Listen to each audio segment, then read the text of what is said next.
Bismillahirrahmanirrahim. Assalamu alaikum dear students. Hope so you all are fine. Today we are going to discuss about evolution of prokaryotic and eukaryotic cells, or we can say that evolution of eukaryotes from prokaryotes. Okay, there are two types of cells, prokaryotic cells and eukaryotic cells. Now what is the difference between them? Prokaryotic cells lack membrane bounded nucleus. जो prokaryotic cells होते हैं उनका nucleic material जो है वो इस तरह से स्प्रेड हुआ हुआ होता है होल सेल के अंदर, उनकी कोई भी स्पेसिफिक जो है वो मेम्ब्रेन नहीं होती जिसके अंदर nuclear membrane present, nuclear material जो है वो प्रेजेंट हो। लेकिन अब प्रोकैरियोट्स को देख रहे हैं, प्रोकैरियोट्स का ये न्यूक्लियस है, स्पेसिफिक न्यूक्लियर मेम्ब्रेन होती है जिसके अंदर न्यूक्लियर मटेरियल जो है वो प्रेजेंट होता है। इसके अलावा बाकी ऑर्गेनेलीज भी जो है उनकी भी स्पेसिफिक जो है वो मेम्ब्रेन होती है, ठीक है। लेकिन प्रोकैरियोट्स में क्या होता है कि यहाँ पे कोई भी स्पेसिफिक न्यूक्लियर मेम्ब्रेन नहीं प्रेजेंट होती। Now question arises how the prokaryotes are originated, how they formed। तो इसके लिए जो बेस्ट आंसर है वो हमने जो कल डिस्कस किया था, मिलर यूरे एक्सपेरिमेंट, जिसमें मिलर यूरे ने जो है वो एक्सपेरिमेंट करके ये प्रूफ किया था, ये प्रूफ दिया था कि लाइफ जो है वो किस तरह से बिगिन हुई थी, उसका स्टार्टअप क्या था, ठीक है। ये सारी चीज़ जो है वो उसने बता दी थी। तो इसकी बेस्ट एग्जांपल मिलर यूरे एक्सपेरिमेंट है जिसमें उसने वाटर को एवोपरेट किया और उसमें कुछ और जो हैं इनऑर्गेनिक में जो मटेरियल था, इनऑर्गेनिक जो कंपाउंड्स थे, गैसेस थी, उनके साथ उन्होंने रिएक्ट करके फिर ऑर्गेनिक कंपाउंड जो है उनकी फॉर्मेशन की। फिर उससे जो है वो लिविंग ऑर्गेनिज्म जो है वो फॉर्म होना स्टार्ट हुए। प्रोकैरियोट की बिगिनिंग जो है वो वहाँ से हुई थी, ठीक है। Now how the eukaryotes are originated, इसके बारे में जो कॉन्सेप्ट है वो साइंटिस्ट का ये कहना है कि जो यूकैरियोट्स हैं इनकी जो फॉर्मेशन हुई है ये प्रोकैरियोट से हुई है, ठीक है। यूकैरियोट जो है वो प्रोकैरियोट से फॉर्म हुए हैं बेसिकली। अब इसके जो इसके बारे में आ जाता है कि the origin of eukaryotic cell is considered a milestone in the evolution of life since they include all complex cells and almost all multicellular organism। ये जो है 1.6 to 2.1 बिलियन ईयर्स एगो पहले की बात है। इसमें जो है वो टू नेम मेंशन है, सम एक्रिटार्क्स एंड ये दूसरा जो है ये क्या है ग्रिपेनिया। ये दोनों जो हैं ये ऑर्गेनिजम्स हैं या ये दोनों जो है वो यूकैरियोटिक सेल्स हैं जो ओरिजिनेट हुए हैं, काफ़ी पहले जो है वो ओरिजिनेट हुए हैं, डिटेक्ट किए गए हैं, ठीक है। तो इनसे भी जो है वो जज किया जाता है कि यूकैरियोट्स की एवोल्यूशन किस तरह से हुई है। इनके जस्ट फॉसिल्स जो है वो फॉर्म हुए हैं, यूकैरियोटिक ये सेल्स हैं इनके जस्ट जो है वो फॉसिल्स फॉर्म हुए हैं। तो उससे जो है वो साइंटिस्ट ने इनको जो है वो जज करना शुरू कर दिया कि और यूकैरियोट्स जो उनकी फॉर्मेशन कैसी हुई, वो ओरिजिनेट कहाँ से हुए, उनकी फर्स्ट वो अटैम्प्ट क्या थी कि जिससे जो है वो यूकैरियोट्स जो है वो फॉर्म हुए हैं। Evolution of eukaryotes, evolution is eukaryot is done by prokaryotes and they are formed by, they are originated by prokaryotes। इसको प्रूव करने के लिए टू जो है वो थ्योरी दी गई हैं। The first one is endosymbiosis and the second one is membrane infolding. इन दोनों के थ्रू प्रूव किया गया है कि जो यूकैरियोट्स हैं उनकी एवोल्यूशन प्रोकैरियोट्स के थ्रू ही हुई है। ये प्रूफ के लिए जो है ये दो थ्योरी दी गई हैं, ठीक है। एंडोसिम्बायोटिक थ्योरी, सबसे पहले एंडोसिम्बायोटिक थ्योरी है। What is endosymbiosis? Endo mean within and sym together and biosis living.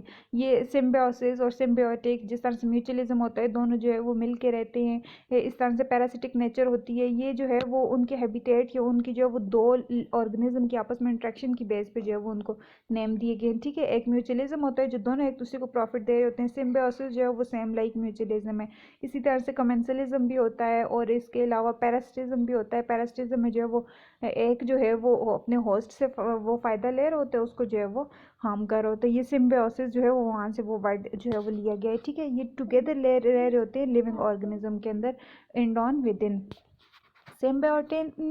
Symbionts is any organism that lives within the body or cells of another organism।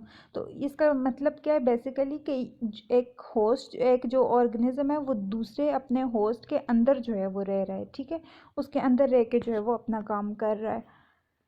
What is endosymbiosis? It is a theory attempt to explain the origin of organelles such as mitochondria and chloroplast. अब ये जो organelles हैं, mitochondria, chloroplast और ये सारी तो prokaryotes के अंदर प्रेजेंट नहीं है एज सच ना, ये यूकैरियोट्स के अंदर प्रेजेंट है। तो ये यूकैरियोट्स के अंदर कैसे आई हैं? ज़ाहिर है ये यूकैरियोट्स के अंदर आई हैं तो तभी यूकैरियोटिक का सेल भी बना है ना। तो ये कहाँ से आई हैं, किस तरह से आई हैं, ये सारा जो है वो एंडोसिम्बायोसिस के अंदर पढ़ेंगे, ठीक है। According to endosymbiosis theory, modern eukaryotic cells evolve from simple phagotrophic cells. Phagotrophic cells कौन से होते हैं? जिस तरह से फेगोसाइटोसिस वाले जो सेल्स होते हैं वो क्या करते हैं, इनगल्फ कर रहे होते होते हैं फॉरेन पार्टिकल को, ठीक है। तो इस तरह से फेगोट्रॉफिक सेल्स जो है उन्होंने अपने अंदर इनगल्फ किया, उन्होंने अपने अंदर लिया, ठीक है। किसको लिया उन्होंने? प्रोकैरियोट को लिया, मीन्स के बैक्टीरिया को लिया, उसको लिया लेकिन उसको डाइजेस्ट नहीं किया, ठीक है। मैं दोबारा से बोल रही हूँ, क्या हुआ इस थ्योरी में, क्या बोला जाता है कि यूकैरियोटिक सेल जो है उन्होंने वो उनमें कौन से थे? Evolve from simple phagotrophic cells. Eukaryote में सिंपल जो है वो फेगोट्रॉफिक सेल्स थे, उन सेल्स ने क्या किया? बैक्टीरिया को या प्रोकैरियोट्स को अपने अंदर इनगल्फ किया लेकिन उसको डाइजेस्ट नहीं किया, ठीक है। अपने अंदर जो है वो इंजेस्ट किया, लिया, लेकिन उसको वो डाइजेस्ट नहीं किया, ये उसको मीन्स के क्या कह सकते हैं आपके वो जिस तरह से हम लोग टीथ के थ्रू जो है वो बाइट करके कोई चीज़ हमारा स्टोमक जो है वो उसको टोटली ग्राइंड कर देता है, वो काम नहीं किया, जस्ट उसको जो है वो अपने अंदर लिया। और वो जो थे जो बैक्टीरिया जो उसने लिए थे उन्होंने उनके अंदर स्टे किया, ठीक है। वो मीन्स के यूकैरियोट्स के अंदर जो है वो स्टे किया, और वो बहुत लॉन्ग टाइम के लिए जब वो यूकैरियोट्स के अंदर रहे तो वो यूकैरियोट का ही पार्ट बन गए। और वो यूकैरियोट का पार्ट किस तरह से बने कि वो कन्वर्ट हो गए क्लोरोप्लास्ट में और दूसरा माइटोकॉन्ड्रिया में, ठीक है। यूकैरियोट ने जो है वो लिए कुछ सेल्स को जो है वो कुछ प्रोकैरियोट बैक्टीरिया को इनगल्फ किया अपने अंदर। इनगल्फ करने के बाद जब वो बहुत टाइम उनके अंदर रहे, यूकैरियोट ने उनको इंजेस्ट नहीं किया, तो they become the part of the eukaryote and in the form of organelles like mitochondria and chloroplast. Okay, from prokaryote to eukaryote. अब प्रोकैरियोट से यूकैरियोट किस तरह से फॉर्म हुए? Mitochondria developed from proteobacteria and chloroplast from cyanobacteria. ये देखिए, अब ये आप लोगों ने फर्स्ट ईयर में भी जो है वो बैक्टीरिया की क्लासिफिकेशन पढ़ी है। Proteobacteria and cyanobacteria both are the gram negative bacteria. Okay, now what is the gram negative and gram positive bacteria? The difference between their cell membrane. उनकी सेल मेम्ब्रेन में जो है वो पेप्टिडोग्लाइकन का difference आता है। जो ग्राम पॉजिटिव होते हैं उनके अंदर जो है वो पेप्टिडोग्लाइकन ज़्यादा थिक होता है, जिसकी वजह से उनकी लेयर भी ज़्यादा थिक होती है। और जो ग्राम नेगेटिव बैक्टीरिया होते हैं उनके अंदर पेप्टिडोग्लाइकन जो है वो लेस होती है। अब यहाँ पे क्या बात हो रही है कि जो माइटोकॉन्ड्रिया वो कौन सी बैक्टीरिया से डेवलप हुआ था? वो प्रोटियोबैक्टीरिया से डेवलप हुआ था, ठीक है। Proteobacteria are further divided into alpha proteobacteria, beta proteobacteria, epsilon, और ये उन सब में 5 में फर्दर में डिवाइड हो जाता है। डेल्टा, गेमा, अल्फा, बीटा, डेल्टा, गेमा और एप्सिलॉन, इनमें ये फर्दर जो है वो प्रोटोबैक्टीरिया की जो है वो डिवीजन आ जाती है, ठीक है। लेकिन माइटोकॉन्ड्रिया की फॉर्मेशन प्रोटियोबैक्टीरिया से हुई क्योंकि उनका स्ट्रक्चर जो है उसकी सिमिलरिटी आती है। अब अगर माइटोकॉन्ड्रिया को देखें ना तो उसकी जो सिमिलरिटी है वो बिल्कुल प्रोटियोबैक्टीरिया से आ रही है, तो इसलिए साइंटिस्ट कह रहे हैं कि माइटोकॉन्ड्रिया की फॉर्मेशन जो है वो किससे हुई है? प्रोटियोबैक्टीरिया से। And next one is chloroplast. Chloroplast is formed from cyanobacteria. Cyanobacteria जो है उनके अंदर वैसे भी जो है वो फोटोसिंथेसिस का प्रोसेस हो रहा है, वो हम लोगों को वैसे भी ऑक्सीजन प्रोवाइड कर रहे हैं। तो इसका क्या वो उन्होंने जो है वो उसकी सिमिलरिटी सारी चेक की, तो उन्होंने कहा जो क्लोरोप्लास्ट ऑर्गेनेली जो प्लांट्स के अंदर प्रेजेंट होती है वो कहाँ से आई है? वो साइनोबैक्टीरिया से आई है, ठीक है, प्रोकैरियोट से आई है। तो इसलिए जो है वो साइंटिस्ट ये कहते हैं कि जो यूकैरियोट्स है उनकी जो उनका ओरिजिन है वो प्रोकैरियोट्स ही हैं। प्रोकैरियोट्स के अंदर कुछ एवोल्यूशन आई है, कुछ उनके अंदर चेंजेस आई हैं, जिससे जो है वो फॉर्मेशन किस चीज़ की होगी है? यूकैरियोट्स की जो है वो फॉर्मेशन हुई। और वो चेंज किस तरह से आई है कि उसने जाके स्टे किया यूकैरियोट के अंदर स्टे करके दे become the part of eukaryotic sales. इस डायग्राम में देख ले, माइटोकॉन्ड्रिया और क्लोरोप्लास्ट की एग्जांपल दी हुई है कि किस तरह से जो है वो उनको इनगल्फ किया। लार्ज जो प्रोकैरियोट्स थे उनको इनगल्फ किया, उन्होंने वहाँ पे स्टे किया और आफ्टर सम टाइम जो है वो उसका ही पार्ट बन गए। Okay, next is endosymbiosis hypothesis.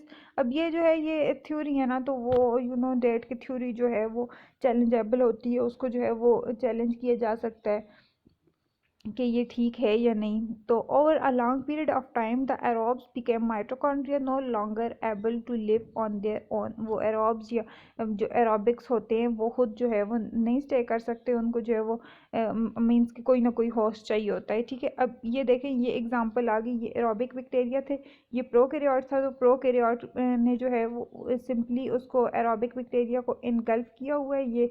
ये सारा जो आपको पिंक कलर में नज़र आ रहा है, तो जब वो उसके अंदर स्टे किया है, तो स्टे करने के बाद क्या हुआ है कि वो उसने किसकी शेप अडॉप्ट कर ली है? माइटोकॉन्ड्रिया ही बन गया है वो, ठीक है। ये एरोबिक बैक्टीरिया था। और नेक्स्ट आ जाता है ये साइनोबैक्टीरिया। अब साइनोबैक्टीरिया जो है उसको आप लोग देखें तो ये जो स्ट्रक्चर वाइट वाइट आपको नज़र आ रहा है ये क्लोरोप्लास्ट का स्ट्रक्चर है, ठीक है। तो साइनोबैक्टीरिया को जो है वो इनगल्फ किया, तो इनगल्फ करने के बाद उसने क्या बना दिया, ये क्लोरोप्लास्ट की शेप अडॉप्ट कर ली और ये क्या बन गया, प्लांट सेल बन गया। और यहाँ पे जो है ये माइटोकॉन्ड्रिया, ये माइटोकॉन्ड्रिया को जो है वो माइटोकॉन्ड्रिया फॉर्म हो गया, तो ये कौन सा सेल बन गया, ये एनिमल सेल्स। तो यूकैरियोट्स में एनिमल सेल्स की फॉर्मेशन इस तरह से हुई और इसकी फॉर्मेशन जो है वो प्लांट सेल की इस तरह से हुई कि उसके अंदर क्लोरोप्लास्ट किससे आया, साइनोबैक्टीरिया को इनगल्फ करने से। और ये यहाँ पे जो लिखा हुआ है प्रोकैरियोट, ये अगर इस सेल को ढूंढने शो करने के लिए तो वो फिर ठीक नहीं है, क्योंकि ये सेल जो है ये यूकैरियोटिक सेल है। यूकैरियोटिक सेल जो है वो इनको इनगल्फ करते हैं ना, मींस के एरोबिक बैक्टीरिया को ये यूकैरियोटिक सेल जो है वो इनगल्फ करते हैं, प्रोकैरियोटिक तो नहीं इनगल्फ करते। प्रोकैरियोट तो खुद है बैक्टीरिया, तो प्रोकैरियोट को इनगल्फ किया है किसने, यूकैरियोट ने। इनगल्फ करने के बाद जो है वो क्या फॉर्म किया, यहाँ पे ये माइटोकॉन्ड्रिया जो है वो फॉर्म हो गया और ये एनिमल सेल की फॉर्मेशन होगी। दूसरा, अब यहाँ पे माइटोकॉन्ड्रिया भी आ गया, तो जब इसने जो है वो साइनोबैक्टीरिया को इनगल्फ किया तो वहाँ पे जो है वो किस चीज़ की फॉर्मेशन होगी, क्लोरोप्लास्ट की, और ये प्लांट सेल की फॉर्मेशन होगी। Animal cells and plant cell both are eukaryotic cells. Endosymbiotic theory, where did the features of eukaryotic cells come from, eukaryotic cells के फीचर्स किस तरह से फॉर्म हुए हैं। It is a wide variety of evidence support the theory that small prokaryotes began living in larger cells, मतलब कि वो large cell eukaryote के अंदर आके उन्होंने स्टे किया, वहाँ पे वो रहे कुछ टाइम के लिए एंड देन वो उसी में मीन्स के परमानेंट हो गए, उसका ही पार्ट बन गए। This cells likely gained entry to the host as undigested prey, उन्होंने उसको अनडाइजेस्टेड प्रे था उसको उन्होंने डाइजेस्ट नहीं किया था, ठीक है। This process has been observe by scientist in as little as 5 years। अब सिम्बायोटिक थ्योरी क्या है, the benefits of the relationship are easy to see, उनका जो रिलेशनशिप था उसको ईजिली जज किया गया। फोटोसिंथेटिक जो सिम्बायोंट, फोटोसिंथेटिक एंडोसिम्बायोंट में जो है वो साइनोबैक्टीरिया आ जाता है, ठीक है, वो फोटोसिंथेटिक है क्योंकि प्रोसेस ऑफ फोटोसिंथेसिस करता है। Would provide nutrients to heterotrophic host. अब इसकी इंपॉर्टेंस क्या आ जाती है, इसकी इंपॉर्टेंस यही है कि explain the origin of mitochondria and chloroplast जो है वो परमानेंटली किसका पार्ट बन गए थे, होस्ट का जो है वो पार्ट बन गए थे, ठीक है। But could it also explain other features of the eukaryotic cells may be endosymbiotic origin have been suggested for many structures including flagella, cilia and even the nucleus। अब इसमें क्या बात हो रही है कि मीन्स कि न्यूक्लियस जो है वो भी प्रॉपर किससे फॉर्म हुआ, प्रोकैरियोट से ही फॉर्म हुआ, ठीक है। वो किस तरह से फॉर्म हुआ ये आप लोगों को मैं आगे बताती हूँ। मीन्स कि उसके अंदर जो है वो कुछ ये फ्लैजेला लाइक स्ट्रक्चर भी था, कुछ सिलिया लाइक स्ट्रक्चर भी था, वो भी जो है वो फॉर्म होते कि किससे, प्रोकैरियोट से। और न्यूक्लियस किस तरह से फॉर्म हुआ, या प्रोकैरियोट्स वाले जो होते हैं उनके ऊपर तो न्यूक्लियर मेम्ब्रेन नहीं होती ना, तो जो यूकैरियोट्स होते हैं उनके ऊपर न्यूक्लियर मेम्ब्रेन होती है। तो न्यूक्लियर मेम्ब्रेन जो है वो यूकैरियोट के ऊपर किस तरह से आई, तो वो भी कहते हैं कि प्रोकैरियोट से ही आई है, ठीक है।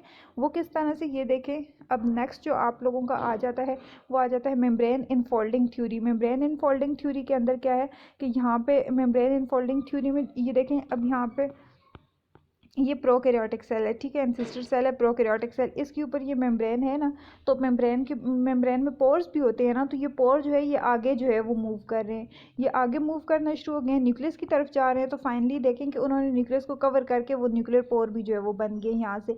और यही जो मेम्ब्रेन है यही अंदर जाके इसने क्या बना दिया, एंडोप्लाज्मिक रेटिकुलम का स्ट्रक्चर भी बना दिया।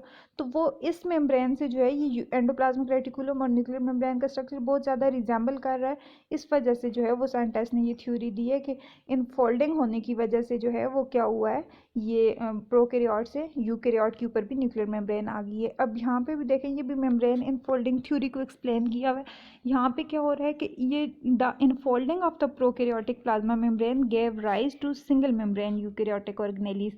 अब यहाँ पे भी ये जो इसकी प्लाज्मा मेम्ब्रेन है उसमें फाइनली क्या हुआ कि अंदर अंदर की तरफ जो है वो बेंड होना स्टार्ट होगी और फाइनली उसने जो है वो अंदर सेपरेट ऑर्गेनेली बना दी है। सेपरेट ऑर्गेनेली बना के सारा जो ऑर्गेनेली है उसका जितना भी मटेरियल था वो सारा अंदर आ गया और उसको जो है वो साइड से सराउंड कर लिया है। तो वो कहाँ से आई है, वो प्रोकैरियोट से अंदर जो है वो आई है। तो इसी तरह से कहते हैं कि जब उनके ऊपर मेम्ब्रेन आना शुरू होगी, जब ऑर्गेनेलीज के ऊपर जो है वो लेयर पूरा ऊपर आना शुरू होगी, तो फिर वो प्रोकैरियोट्स ना रहे ना, वो यूकैरियोट्स रहे और उनके अंदर कुछ और ऑर्गेनेलीज भी जनरेट होना शुरू होगी like chloroplast and mitochondria. Membrane infolding the invasion, उनके अंदर जो है वो इन्वेजन हुई, थोड़ी सी जो है वो बेंड हुई, थोड़ी सी इन्वेजिनेट हुई, और फाइनली जो है वो करते करते वो पूरी ऑर्गेनेली के ऊपर जो है वो मेम्ब्रेन फॉर्म होगी। ठीक है, probably were successfully because the host cell membrane infolded to surround both invading prokaryote cell and therefore help transport them into the cells। Proper उसके ऊपर जो है वो कवरिंग आके और वो सेल का प्रॉपरली पार्ट बन गया। ठीक है, the membrane did not dissolve but remain intact, वो मेम्ब्रेन डिजॉल्व नहीं होती, वो उसके साथ ही जो है वो रहती है। सेकंड मेम्ब्रेन अराउंड द क्या प्रोटोमाइटोकॉन्ड्रिया एंड प्रोटोक्लोरोप्लास्ट, उसके ऊपर जो है वो सेकंड जो है वो मेम्ब्रेन फॉर्म होना शुरू हो जाती है जो कि किसी की फॉर्मेशन कर लेती है।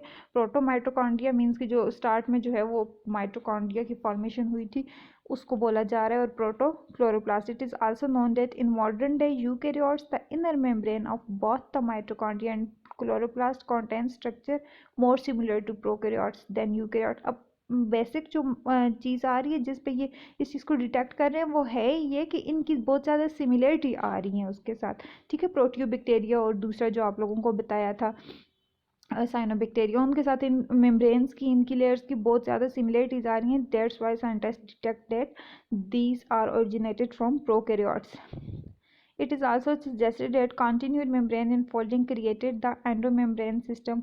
एंडोमेम्ब्रेन सिस्टम में क्या जाता है कि वो मीन्स के बाहर से जो है वो कोई चीज़ इनगल्फ की है, विद इन आके जो है वो उसका पार्ट बनी है। ठीक है, नेक्स्ट जो है वो थ्योरी ऑफ एवोल्यूशन आ जाती है। अब एवोल्यूशन की जो थ्योरीज आ जाती हैं उसमें क्या क्या चीज़ आती है, एक जो है वो डिफरेंट साइंटिस्ट है उनकी नेम की बेस पे जो है वो थ्योरी बनाई गई है। अब ये लामार्क की जो थ्योरी है उसको लामार्किज्म का नेम दिया गया है। जेन बैप्टिस्ट डी लामार्क 1744 to 1829, इन्होंने जो है वो अपनी बुक में ये सारा कुछ एक्सप्लेन किया था, जिसके बुक का नाम क्या था, फिलॉसफी ज़ोलिक, इन 1809। अब Lamarck held that organisms acquire characters during their lifetime for adapting to environment and their acquired characters are inherited by the offspring। अब लामार्क की जब आप थ्योरी पढ़ें तो आप अपने माइंड में जो है वो ये चीज़ रखें कि इस मतलब आप जस्ट अपने माइंड में जो है वो दो चीज़ें रखें, एक ये कि इंटरनल वाइटल फोर्स, पॉइंट ये दो जो है वो आप नोट कर लें। ठीक है, the first one is internal vital force and the second one is inheritance acquired characters. ठीक है, फर्स्ट वन क्या है, internal vital force and second one is inheritance of acquired characters. अब इनका मतलब क्या है, फर्स्ट वाली जो चीज़ आ जाती है वो है इंटरनल वाइटल फोर्स। ठीक है, इंटरनल वाइटल फोर्स मीन्स कि इंटरनली एक बंदे के अंदर, किसी ऑर्गेनिज्म के अंदर, किसी लिविंग ऑर्गेनिज्म के अंदर इंटरनली जो है वो किसी काम को करने की कितनी फोर्स है और उसके लिए वो कितना स्ट्रगल कर रहा है, this is internal vital force. ठीक है, वो कितनी जो है वो अपनी फोर्स लगा के उस चीज़ को जो है वो अटैम्प्ट करने की कोशिश कर रहा है, this is internal vital force. Means कि वो अपने ऑर्गन्स का कितना यूजेज करके उस चीज़ को जो है वो मीन्स कि उसको अपने गोल को अचीव करने के लिए वो कितना हार्ड वर्क कर रहा है, वो कितनी फोर्स लगा रहा है, वो कितना उस चीज़ के लिए विलिंग है, वो कितनी जो है वो उसके लिए स्ट्रगल कर रहा है। ये सारी चीज़ें किस में आ जाती हैं, इंटरनल वाइटल फोर्स में। अब दूसरी चीज़ जो आ जाती है वो है इनहेरिटेंस एक्वायर्ड करेक्टर। इनहेरिटेंस जो है वो मीन्स कि एक्वायर्ड करेक्टर क्या, जो पेरेंट्स ने अपने इन्वायरमेंट को देख के जो करेक्टर्स एक्वायर्ड किए हैं वो इनहेरिटेड हैं, they will be transfer from parents to offspring. वही ट्रेड्स, वही करेक्टर जो है वो हमें बच्चों में भी देखने को मिलेंगे जो उनके एंसिस्टर ने, जो उनके पेरेंट्स ने जो है वो अपने इन्वायरमेंट से लिए हैं। ठीक है, अब ये दोनों चीज़ें होगी, the first one is internal vital force, the power to do some work, and the second one is inheritance acquired characters, means के the characters which parents acquired from environment transferring from parents to offspring। अब ये दोनों चीज़ें आपने mind में रख के फिर आगे जो है वो जाना है, लामार्किज्म की जो है वो थ्योरी की तरफ जाना है। ठीक है, वो उसमें यही कि ये दोनों चीज़ें जो हैं, ये दोनों पॉइंट्स जो हैं, इनको जो है वो आगे ज़्यादा एक्सप्लेन किया गया है। Adaptation and specialization. अब Lamarck notice that organism adapted to a particular niche had well developed specialized organ. Niche क्या होता है, द हैबिटेट, मीन्स के जहाँ पे आप रह रहे होते हैं। ठीक है, तो लामार्क क्या कहते हैं कि मतलब जहाँ पे रह रहे हैं, जो स्पेसिफिक जगह पे रह रहे हैं उसके ही अकॉर्डिंग जो है वो क्या होगा, आपके जो ऑर्गन है वो उसी के अकॉर्डिंग डेवलप होंगे। ठीक है, अब जिस तरह से वो बियर की एग्जांपल लेते हैं, वो जो बहुत ज़्यादा वहाँ पे रह रहे होते हैं, बर्फ़ानी जो होते हैं, उनमें देखें उनके ऊपर बहुत ज़्यादा हेयर होते हैं, तो वो उनकी क्या है, वो उनकी एडॉप्टेशन है। वहाँ पे बहुत ज़्यादा ठंड होती है, उनको प्रोटेक्ट करने के लिए जो है उनकी पूरी बॉडी पे हेयर होते हैं। सिंपली आप ये एग्जांपल इसको अंडरस्टैंड करने के लिए ले सकते हैं, ठीक है। कि पार्टिकुलर नेच मतलब कि जो उसका पार्टिकुलर हैबिटेट है उसके अकॉर्डिंग उसके जो है वो स्पेशल ऑर्गन भी डेवलप होंगे। ये जो है ये एडॉप्टेशन है जो एक्सटर्नल इन्वायरमेंट से ली गई है। For example a carnivore will have long canine teeth to grip its prey. अब कार्निवोर जो होते हैं जिन्होंने जो है वो ये मीट वगैरह खाना होता है, तो उनके जो कैनाइन टीथ है वो भी लार्ज होते हैं ताकि उनकी ग्रिप जो है वो स्ट्रांग हो सके अपने प्रे पे, ठीक है। Next vestigial organ. अब ये जो है ये ह्यूमन के वेस्टिजियल ऑर्गन दिए हुए हैं कि ये जो है वो एक्स्ट्रा हैं। अब सिंपली जो है वो ह्यूमन का ये भी कहते हैं कि वो मंकी से इवॉल्व हुई, उसकी जो है वो टेल भी थी, तो टेल का वो यूजेज नहीं कर रहा था, उसका यूज़ कोई भी नहीं था, तो द पैसेज ऑफ टाइम जो है वो टेल उसकी क्या हुई, रिमूव होगी बॉडी से, ठीक है। तो वो ये सारे जो है वो उसके वेस्टिजियल ऑर्गन दिए हुए हैं। The law of use and disuse. तो ये यूज़ एंड डिसयूज़ वाला लॉ जो है वो किसने प्रपोज किया था, लामार्क ने जो है वो प्रपोज किया था कि जिन जो ऑर्गन रिक्वायर होते हैं उन वो जो है वो डेवलप होते हैं, फर्दर डेवलप होना स्टार्ट हो जाते हैं, और जो वेस्टिजियल होते हैं with the passage of time sudden change नहीं होती ये। अच्छा, इस पे जो है वो मैनी ईयर्स रिक्वायर होते हैं, समटाइम्स सेंचुरीज रिक्वायर होती हैं, उसके बाद जो है वो जाके एवोल्यूशन आती है। ये सडन चेंज नहीं होती, जिस तरह म्यूटेशन है सडन जो है वो एक यहाँ से ये चेंज हो गया मदर से, तो वो ज़रा सा क्रोमोसोम्स के अंदर चेंजेस हुई तो आगे बेबी के अंदर जब वो सिंड्रोम आएगा, वो सडन, ये सडन चेंज नहीं है। ये जो है एवोल्यूशन जो है वो with the passage of time जो है वो चेंज आती है। अच्छा, नेक्स्ट ये क्या है कि मीन्स कि पहले जिराफ जो है उसका ये साइज़ था। क्यों ये साइज़ था, क्योंकि पहले ये साइज़ था उसका, ठीक है। तो ये साइज़ इस वजह से था क्योंकि ट्री पे वो जो है वो क्या कर सकता था, अप्रोच कर सकता था, नीचे से जो है वो खा सकता था अपना। लेकिन with the passage of time क्या हुआ कि जब नीचे से उसका जो है वो फूड ख़त्म होगी, स्केर्स होगी, तो उसने जो है वो ऊपर अपनी नेक को हैंग करना शुरू कर दिया। तो ये इसकी वाइटल फोर्स थी, ठीक है। ये इसकी इंटरनल वाइटल फोर्स थी जिसके जो यूज़ करते हुए उसने क्या किया कि अपनी नेक को एलोंगेट किया। अब नेक को एलोंगेट कर लिया, इसके बाद क्या हुआ कि इसके बाद जो है वो ज़ाहिर है जितने भी जिराफ थे उस टाइम पे सबको फूड रिक्वायर थी ना, तो उन्होंने अपनी इंटरनल वाइटल फोर्स को जो है वो यूज़ किया, और उस यूजेज के बाद उन्होंने अपनी नेक को हैंग करते करते एलोंगेट कर दिया, ठीक है। अब नेक्स्ट जो पॉइंट आ जाता है वो मैंने आपको क्या बताया था कि इनहेरिटेंस एक्वायर्ड करेक्टर्स, ठीक है। अब यही जो करेक्टर जो इसने एक्वायर्ड किया, ये वाला करेक्टर जो मीन्स नेक उसकी एलोंगेट होगी, यही करेक्टर उसने एक्वायर्ड किया, तो फाइनली क्या हुआ कि ये इनहेरिटेड था, तो वो ये उसके जो है वो ऑफ स्प्रिंग है उनमें भी ट्रांसफर होना शुरू हो गया, ठीक है। जैसे जैसे फिर उनमें जो है वो फर्दर उनका नंबर इंक्रीज होने लगा जिराफ को, तो आगे उनके बच्चों के अंदर भी जो है वो यही चीज़ें होना शुरू हो गई। और ये उन्होंने क्यों किया, अपनी रिसोर्सेज जो है वो लेने के लिए, अपनी रिसोर्सेज का बेटर यूज़ करने के लिए जो है वो उन्होंने किया। अगर वो नहीं अपनी नेक को एलोंगेट करते, उसके लिए स्ट्रगल नहीं करते कि चलो फूड खत्म हो गया बैठ जाओ, तो फिर ज़ाहिर है फिर न्यूट्रिएंट तो हर किसी को चाहिए होते हैं ना फॉर देयर सर्वाइवल। अब ये देख लें यहाँ पे सिंपली क्या है कि ओरिजिनल शॉर्ट नेक एंस्टर ये था। फाइनली क्या हुआ, उसने एलोंगेट करना शुरू कर दिया, ये स्ट्रेच होना शुरू हो गई उसकी नेक, और फाइनली जो है वो बिल्कुल वो एलोंगेट हो गया ताकि वो उसको अप्रोच कर सके जो उसकी रिक्वायरमेंट है। Lamarck theory required adaptation to create new variations, ठीक है। उसने जो वो चेंजेस लाने के लिए, न्यू वेरिएशन लाने के लिए जो है वो एक्वायर्ड करना उसने शुरू किया, ये लामार्क जो है वो कहता है।